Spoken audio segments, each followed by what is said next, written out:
Welcome everyone to SGSH Publications. So today we are having Prisha Gupta ma'am with us. Firstly, I would like to congratulate you ma'am for having your book published with us.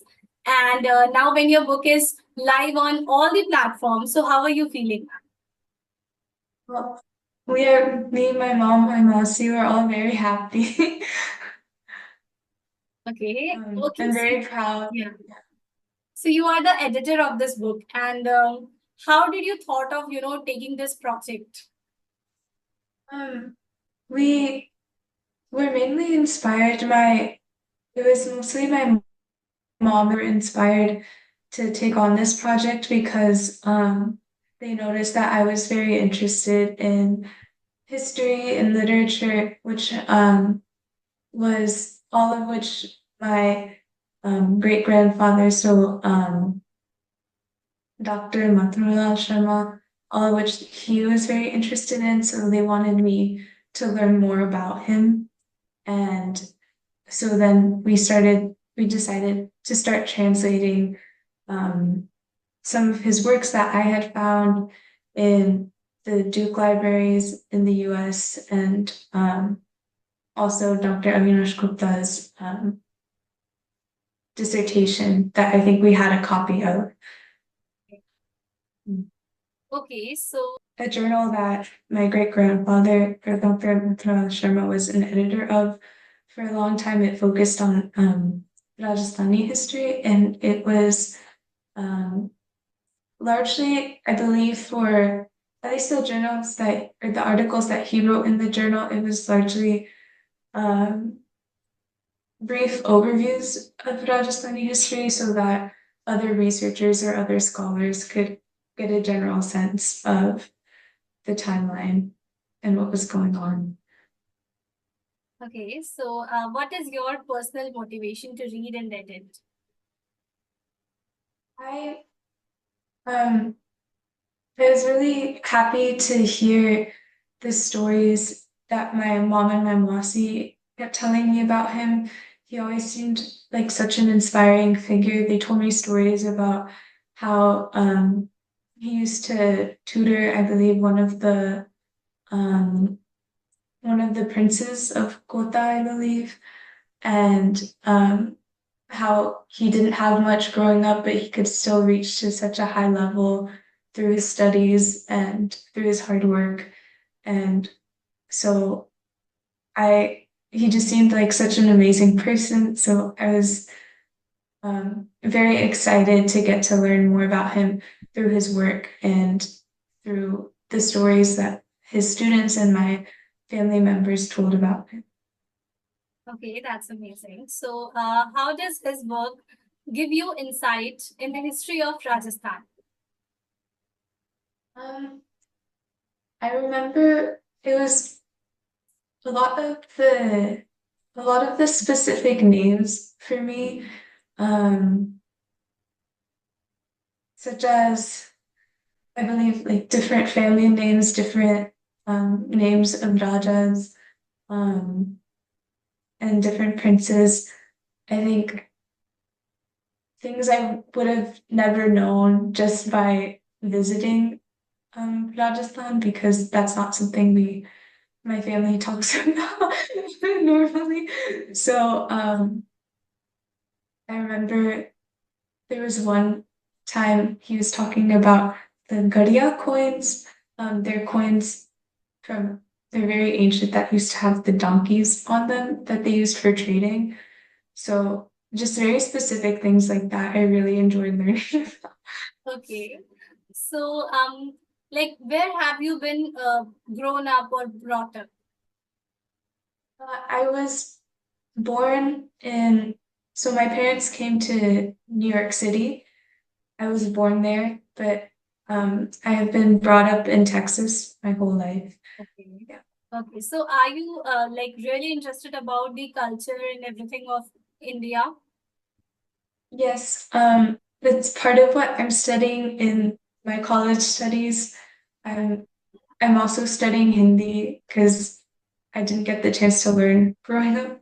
So now I'm trying to learn more about the language and the culture and the history. Okay, so are you thinking of coming over here and explore the culture and everything? I'm trying to. It's hard to find the time to go to India. But yes. Okay. Yes. So, like if you would get a chance, so which would be the first, place that you would like to visit in India? Um, I I would have to say Rajasthan. Obviously, my family's there, but also because I've gotten the chance to learn so much more about the history and the like the architecture of everything and um, the books that are held there. I would have, if I could get the chance, I would love to see those in a different context. Amazing. Okay. So, yeah. So, how do you see Dr. Sharma, and what can you learn from him? Um, I think it was, for me, it was just his work ethic. As he's done so much. He's written so many books, many of which are the some of the first uh historical compilings of Gupta, for example. Um, and I think that's just so inspiring to me. I think local historians have such an important job that don't always get praised as they should. So I find that very inspiring, even if he's doing small things. I think they have such a big impact. Yeah. Okay. So, yeah, what insight you have of Dr. Sharma's thinking? Um, I think it's a lot of how I think he was also very spiritual with his work. So um, I really like the notion that history isn't always in the timeline. It's not always as chronological as we think it is. Um, it even though we have to sometimes write it that way to make it understandable to us and digestible to us. There's just so many different branches. It spans across places, it spans across time. So I feel like he really understood that, and I think there's a lot to learn from it. Amazing. Okay. So, since we are talking so much about the history and culture and everything, so I would like to know, like, how much interested you are in history, and what aspect of India's history or culture has attracted you the most? Um, I think there's a lot, but I've mostly in the past I've looked into the Mughal history of India, but I really want to learn more about like British colonialism and local history as well. And just really dig deeper wherever I can. Yeah. I'm also an English major, so I love I haven't gotten much of the chance to read Okay. more of India's literature, but I really want to.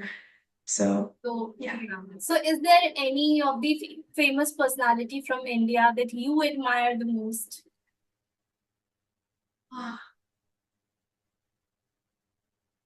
Oh, uh, I can't. Um, I think in one of my classes, we we just talked about Satyajit Ray,